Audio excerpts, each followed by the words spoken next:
because your girl always has to go full on balls to the wall. And so I started vlogging, like, watch me make a musical. We're going to get it on Broadway. Then I just like slowly backed away, didn't say anything to anyone, and just stopped posting. Greetings, it's your girl Kelsey. I am so glad that you're watching today because we're going to talk about what to do when nothing is working. Everything has failed and you are at the end of your rope, your wit's end, very close to a mental breakdown in the shower. Maybe your second or third one of the day.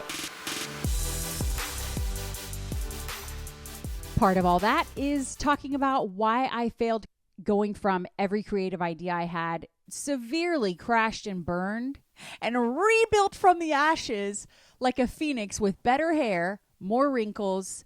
Let's not talk about the changes since the last time you saw me upload a video. When you have to just face failure, how to bounce back from it, to doing that exact thing with my little books out of my brain, little rom-com novels that I made up out of my head, out of thin air, all the things that I've learned. But this is a good time to stop and tell you that this episode of the Happy Tears broadcast is brought to you by my books. Please buy them. They are hilarious, bingeable rom-coms, quick reads. If you like Emily Henry, Christina Lauren, Abby Jimenez, Allie Hazelwood, if you like those, you will like my books. I will give you a book right now for free, an entire novel for free. It's the prequel to the completed series. The Heartlander series has 6 books, follows all the women in the family. KelseyHumphreys.com/freebie. You can get it there, an entire novel for free that you could just read on your phone right now. My books are perfect for vacations, perfect to recommend to friends. They are high swoon, low spice, minimal cuss words. They are contemporary, like real life, so it's not like there's no cussing and no sex, okay? You can get them on Kindle, paperback, and Audible on Amazon.com. I have 3 lessons today about quitting, failing, bouncing back. You cannot get your idea off the ground, or you're a scattered mess and you have a million ideas and you've tried some of them. You know, you have a bunch of Post-its. If you don't have any kids, if you do have kids, you haven't seen a Post-it since 2021. You haven't seen a sharp pair of scissors, Scotch tape, forget about it. Okay, but you know what I'm saying, right? You've got all these ideas scattered, and one of them someday you want to do, or you have this goal you've been working on as a family, or just you, or you and your husband, you know, been working towards this thing, and it's just not happening, which was me and every goal I had professionally up until now, basically. So lesson number 1, how do you know when it's time to quit? How do you know when the fat lady is singing, breaking glass all around you, and you're just oblivious? This is the tough love portion of today's show, and that is that the numbers don't lie. You've got to sit down. Even the most creative, artsy fart, brilliant, you know, creative genius, you're going to have to nerd it out in the dreaded Google spreadsheets. Yes, you are. Yes, you are. Yet don't argue with me. Okay, I've got 4 daughters. I've had enough. The numbers don't lie. What does that mean? Well, for me, I'll tell you about what happened with my show, okay? I remember years ago when I had just started, I ran into someone from high school, I want to say, which is its own episode right there. And I was doing the show and she was like, oh my gosh, your job is so cool. And I remember thinking to myself, I wish it was a job. I wish, because then I would be getting paid in US dollars. I was getting paid tiny bits of ad dollars and editorial writing dollars because I wrote for a few magazines at the time, which is how I got the interviews, which I have explained before. I was getting like cents on the $10, cents on the $50 that it took to create that show. And who pays for it? Nobody. You write it off. Who writes it off? I don't know. The write-off people. Because this was before everybody just had a ring light and an iPhone. I was taking camera equipment across the country, hiring someone, taking them with me, you know, setting up all of this stuff, taking it all in my checked bags, hauling those bags down the street in New York City by myself. Like I am maybe unwell. I maybe just mentally insane. I was then, still am. I feel like I've got like a little more of a handle on it. But I, you know, really believed that I was going to build, you know, an entertaining show, and then it would get picked up by a sponsor. It would get picked up by a network who would say, hey, you've built something cool. Why don't we show it on, you know, one of the reality shows, like reality networks like Discovery or something. Or that a big sponsor, you know, Southwest was my goal because I was always flying Southwest. I was hoping somebody like that would come on and say, hey, we will sponsor your show and, it'll be Southwest's show. None of that ever happened. You'll remember I always used to say that my show went from 0 to Tony Robbins in 18 months, which is true. I mean, if you're looking at the interviews I got, the people that I sat down with in person as an absolute nobody mom from suburbia, Oklahoma, I mean, I was crushing it, but I never talked about how much money I made, did I? Because I wasn't making any. And my husband and I were just throwing money at this. We believed in it. We were trying. We moved to LA. I hopped up the plane at LAX with a dream, my cardigan. Eventually, I had to realize that I could not keep putting money in the show that just was not getting a return. And my husband and I just kind of had to say, we are done funding this. Now, I did completely fall off the face of the earth altogether, and I'll explain why. So not only have I realized this show is never going to work, then I had also had characters that I put out and that those videos went viral a few times. I had some parody songs go viral, and I had the sisters go viral. And I know you're going to comment and say, I miss the sisters so much. Like, I love the sisters so much. I miss it. Me too, girl. Me too. But the fact is that Instagram, Facebook, YouTube, they don't like Snapchat filters. So all of a sudden I'm putting out these Snapchat filter videos and they're very rarely getting seen. And they're not getting seen, so they're not getting shared, so they're not going viral anymore. And even when I did go viral multiple times, back when it was a lot harder to do that, this was before Reels, okay? I did go viral and it led to absolutely nothing. Here it is. Show me the money. I got a handful more followers, but there was no money. There was nothing to help me sustain this entertainment thing that I was trying to build. At the same time, we are not able to get pregnant, and the adoption thing is just like limping along, and we thought we were matched and then we weren't. And also I thought I had found something new and amazing where I was going to write a musical, because I was doing a lot of parody. I've always thought I would be a musician, a singer. And I met Gigi Butler at one of the events where I was the MC. The MC is the comedian jazz hands in between the serious speakers who have something to say. I was a jester at many women's conferences, just, telling my jokey jokes in between the speakers, and getting paid great money to do comedy. And I met Gigi Butler backstage, but obviously 2020 killed all that. Corporate comedy just shriveled right on up, just gone. So I met Gigi, who is an entrepreneur, and before she started her cupcake business, which grew, I'll tell you more about that in a future episode, about that whole project. But it was this musical, and it was entrepreneurial, and I wrote the whole thing, a 2-hour Broadway style musical, wrote the script, wrote the music, all based off of her life story, which I had read in her book after meeting her, and she was on board, and that was all going to happen. But the whole show was based around Nashville, where Gigi lived, and she had to move to Florida. So she left Nashville when the show was all about Nashville. Like, we had to have someone in Nashville. I wasn't about to pack my family up and move across the country again. Remember, we already did that. We already moved to Los Angeles for my comedy career, and then, tucked tail and moved home in 2020. By 2021, there were so many public failures of things I've launched. You can go to kelseyhumphreys.com/graveyard, because I put all my ideas up there for you. It is embarrassing. It is cringe. It's the most cringe page on the World Wide Web. It is. But I put it there because not enough people talk about how many times you have to fail before you become a successful 6-figure creative business owner. Okay? And we gloss over it, like, oh, well, the show didn't make any money. No, not only did the show not make money, like, my husband and I spent tens of thousands of dollars. I don't know that we ever hit $100,000 over those few years, but I mean, the cameras cost money. All those flights cost money. I booked hotels every time. I had to hire a videographer every time. I mean, so much. Eventually, looking at all those things, we're also struggling personally. I was like, that's it. I am absolutely done. Basically, when Gigi moved and left Nashville, and that final big project that I thought was going to be, my magnum opus, where I was going to be on, just wait a year from now, I'm going to be on the red carpet. It takes a certain amount of delusion to be a creative business owner. So bear with me on my insanity, okay? When she left Nashville, I was like, that's it. This was my one last Hail Mary. And crash and burn. And I had started vlogging about it. Because your girl always has to go full on balls to the wall. And so I started vlogging like, watch me make a musical. We're going to get it on Broadway. And then I just like slowly backed away. Didn't say anything to anyone and just stopped posting.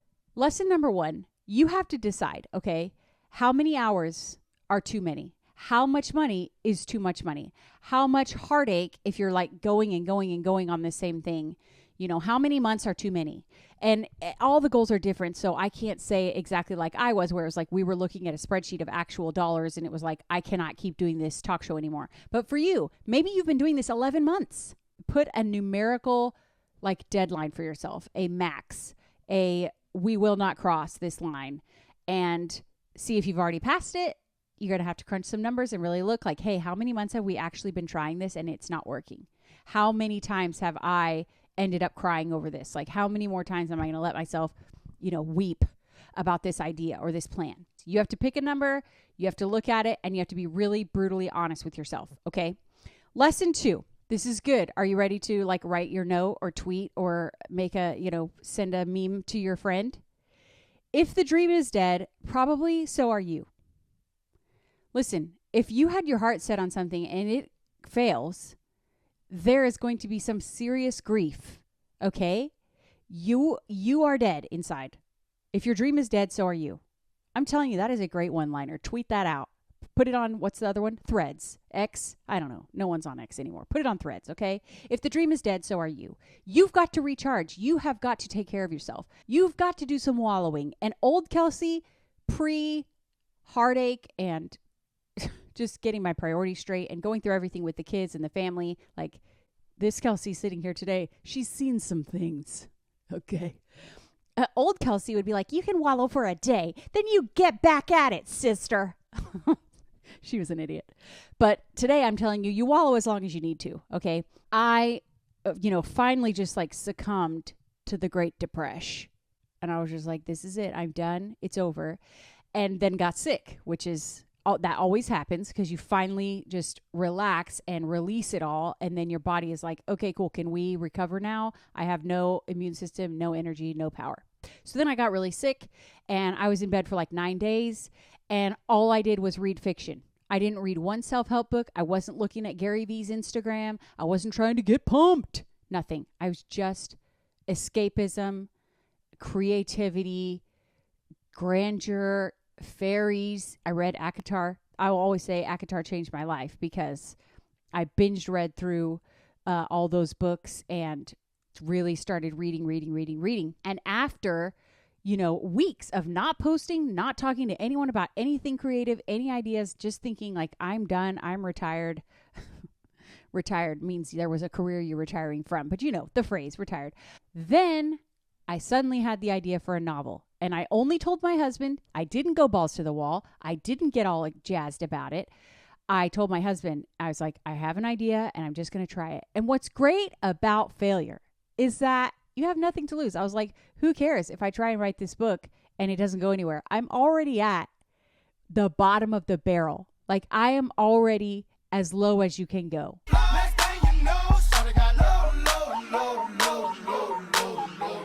Professionally. And also we had a lot, of sad, hard stuff going on personally too. So what's great is then you can take some risk and you can try some things because there's no pressure. Lesson 2 is to really rest. And I realize I'm coming from a very, very privileged place where we could live without my income. But if you are working and building some sort of side hustle and it fails and you still have to go to your job, all the more reason you better be resting when you can. And even if you can't like physically sit and rest, like I got sick, so I was literally just laying around. But even if you can't do that, in the moments where you can check out, check all the way out. Turn your phone off. Just binge watch something, just like really actually be a couch potato. Turning that part of your brain off that was so focused on this dream and goal that you wanted so bad, okay? So you've got to let yourself recharge. And from that will probably come some new idea. I never, ever planned on writing novels. Now, I hate when people do this because they're always on like American Idol and like, I never thought about singing. Yes, you did. You've been singing in the shower since you were 3. We know the producers are making this into something it is not. Okay? You are a singer. You always wanted to sing. Quit it. Quit it. Quit it.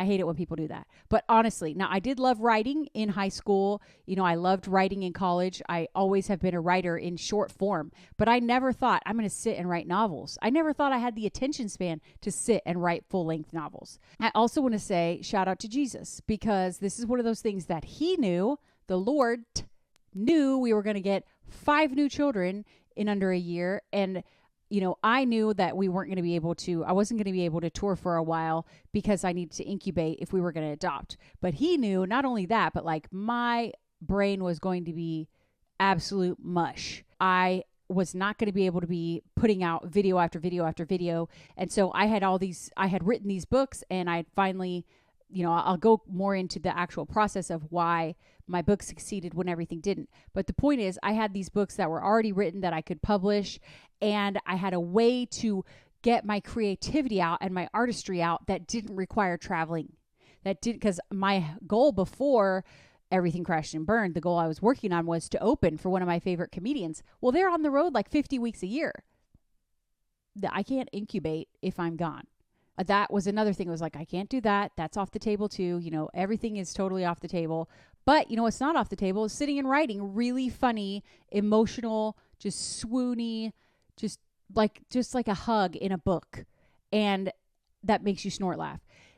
That is, I thank the Lord, because I had never planned on writing books. All of that to say, when you let yourself take a break, you realize I need to grieve this loss. I need to sit and rest and just let this idea go for a while and just not think about any new dreams or goals.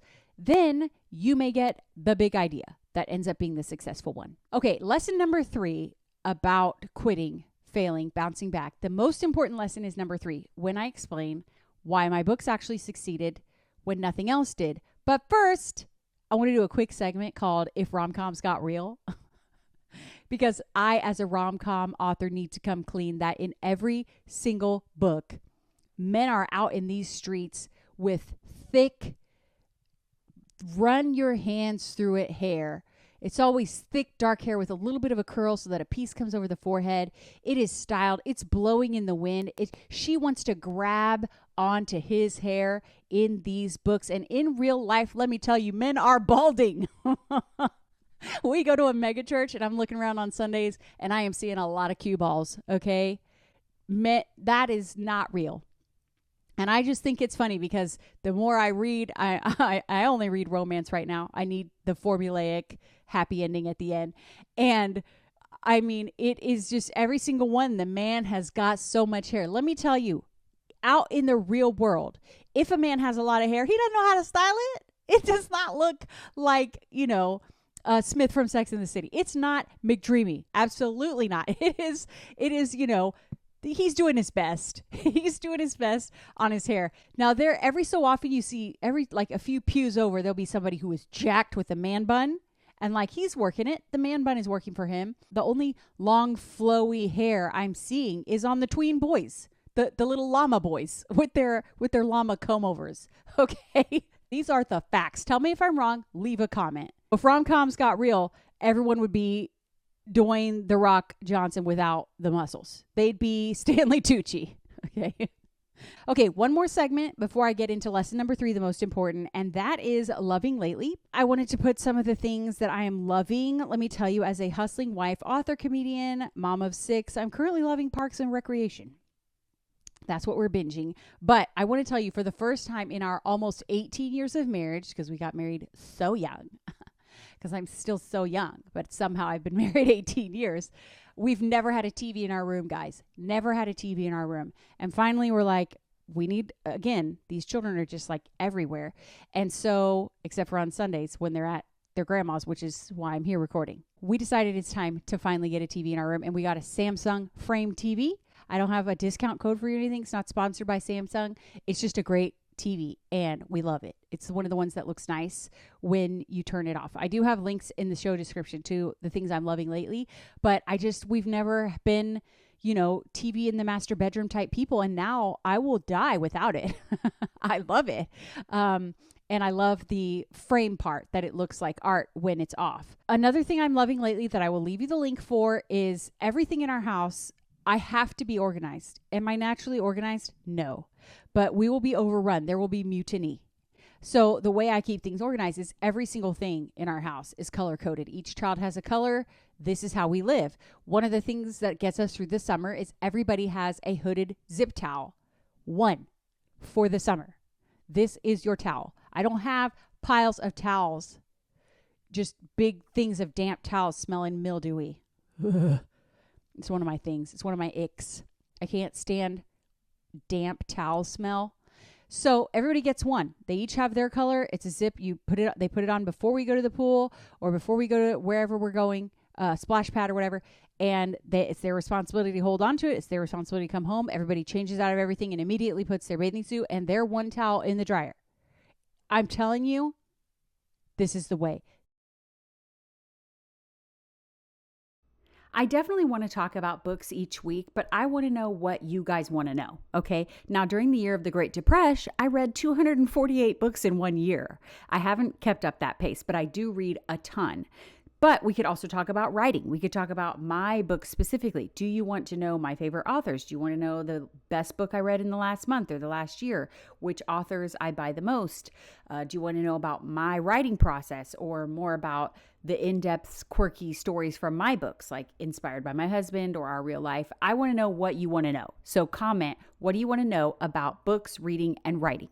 Last but not least, I cannot say loving lately without saying that I love Ozempic. I bet you didn't think I was going to say that. I am on generic Ozempic, which is semaglutide or GLP-1s through Spry, which is a family-owned company. It's a brother and sister, and I know the sister, and I'm able to text a nurse every week. There's a human being who has helped me. And before you get in the comment section, I'm probably already too late, about me taking the easy way out, I had already been off sugar for 3 years, not eating sugar. So this was to finally help me get over the last hump of why is my body not, I'm not even eating sugar. So why am I having so much trouble with my metabolism? It has been amazing and incredible. And I can get you $100 off if you want to order right now, or if you've already done your research, or if you want to inquire about it, you can text or you can go to my link. So all of that's in the show description, but I cannot say things I'm loving lately. I can't list my favorite things without listing that because it's changed my life. And it has been so great in a season where I have very little mental capacity for, managing all my calories or food or macros or whatever. It has really helped with that. And everyone and their dog is on it. Everyone is on it. So why can't you be on it too? Okay, this is just like Botox back in the day or veneers. Everybody and their dog is on it and they're just not coming clean about it. And I told you guys honestly about it on Instagram from the very beginning. I told you, hey, I think I'm going to get on this. So take it from me. Everyone's on it and you can get on it too. And it will change your life. So that's kelseyhumphreys.com/spry, or you can follow the links in the description. Okay, last but not least, lesson number 3, why did my books finally work? Why did that creative business idea work when nothing else did? Let me take you back. Do you remember a man, you may have heard of him, named Lewis Howes? Obviously, you know who Lewis Howes is. He is now one of the biggest shows in the world, biggest podcast of all time. I'm sure he gets recognized everywhere he goes. He's millions of followers, like celebrity, superstar status. And he and I started at the same time. He may have had 1 year ahead of me, maybe. But I went and interviewed him. He was still doing his show out of his apartment in LA at the time. It was just like, I walked up to his apartment and set up my, gear and interviewed him. And it was just so great. And he was so normal and he's a really nice guy. But, he then went and took his show very similar. We interviewed a lot of the same people. We had a lot of the same questions, same format, long form interview, 2 people talking. He skyrocketed into the stratosphere, and I'm here talking to you like this today. The difference. Lewis did everything that the experts told him to do. He had digital products. He had online courses. He had all of these things to grow and bring in revenue in his show. And I was like, I realize every single expert out there what you're saying, but you don't know me. Okay. I am the exception to the rule. Okay. Because they were like, you need something to, build a business under the show. I was like, oh no, the show is the business. Okay. I'm going to be a star. This is about entertainment. I was trying to, I changed the show from being super entrepreneurial to more entertaining. I mean, I had a lot of comedians on, musicians. I switched the format along the way. The end goal was to be kind of like Kelly Clarkson's show, where I got to sing with guests and it would be funny, and there would be more long form interviews. I mean, like what Lewis is doing or what Mel Robbins is doing, except I would also like to sing a little bit. But hello, that I didn't follow any of the advice that was given to me. I was just like, no, I am a sparkly unicorn. And that is lesson number 3. You need to understand that you are not the exception. And it took me so long to learn this. So with the books, I assumed, rightfully, that none of my comedy and YouTube and, online influencer space that I was in, none of those fans were going to read my books. And I was pretty much right, because they were like the self-help crew. Shout out. But that they weren't going to read novels. They weren't going to read little rom-coms, okay? I hoped that maybe some of the people who loved the sisters videos would, but again, these weren't people who were hardcore romance readers. None of my fans were. That was not my fan base. So I just assumed I was starting from zero, like the suck that is being an absolute beginner who knows nothing. I got in some Facebook groups, I read blog posts and listened to podcasts, and I bought books, and I did every single thing they said. And that's the secret to success. That's it. You have to be a beginner, and you have to actually do what the experts tell you to do. And it's 2025. It's not like you can't find what to do. It's not like you can't find the steps to anything. Paying off debt, overhauling your family schedule, starting to homeschool, starting a homestead, getting goats. ¿Qué opina usted del gobierno de Zapatero? Writing your first nonfiction book, starting a speaking career, becoming a stand-up comedian, becoming an influencer, writing rom-coms. All of it is out there. Now with ChatGPT, you don't even have to go looking. ChatGPT, go find me everything I want to know about XYZ. Okay? I'm a beginner. I know nothing. You tell me what to do. And then you actually do the steps.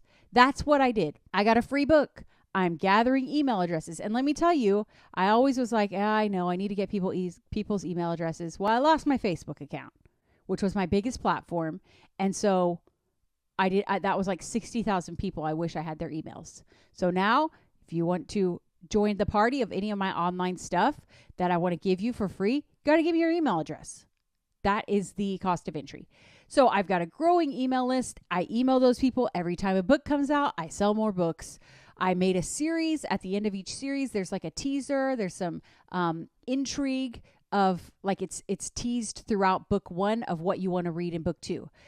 I'm just telling you, it's not rocket science. Hey, dum-dum. I'm talking to myself, not you. You're very intelligent. Hey, dum-dum. Do what all the experts say. The end. That's it. That is the difference. So now this time doing this show is part of a bigger machine. I'm sending you to my books. I have a few affiliate links.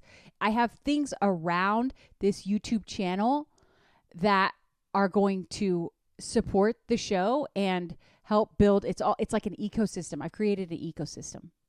That sounds very big and official for someone who's sitting here, talking to my iPhone on a Sunday afternoon. What a winner. What a winner. I think that is enough for today's episode, looking over my lists. Let's go back. If you've tried everything and nothing is working, number 1, look at the data, set a cutoff for yourself. And if you've passed that cutoff, pull the plug.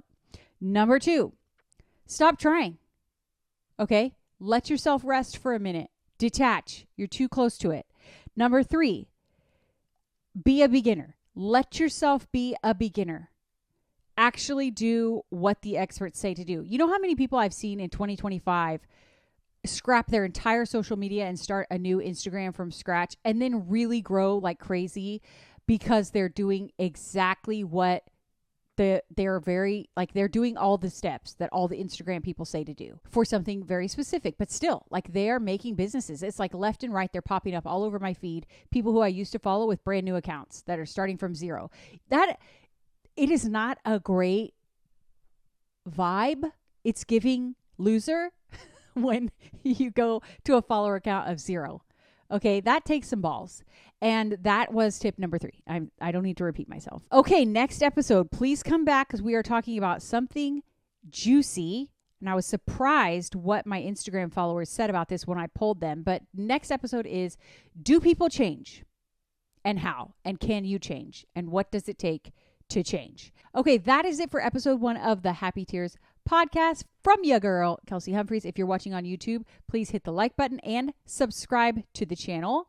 If you are listening, please leave a review on iTunes. But either way, guys, we got to make it to 500,000 followers, fan subscribers. That's the goal. We're all going to work together towards that so that I can come see you in your town and we can meet and have the best night ever together. And to make that happen, you have to tell your friends. So tell your friends, hey, watch this girl's show. She's unhinged, hilarious, gives some good advice, has been through a lot. Is a total weirdo. Please tell your friends. And remember, if you happen to see me crying standing outside my giant SUV, having clearly lost a battle over the car seat with the toddler strapped inside, and I am bawling my eyes out, just remember, those are happy tears.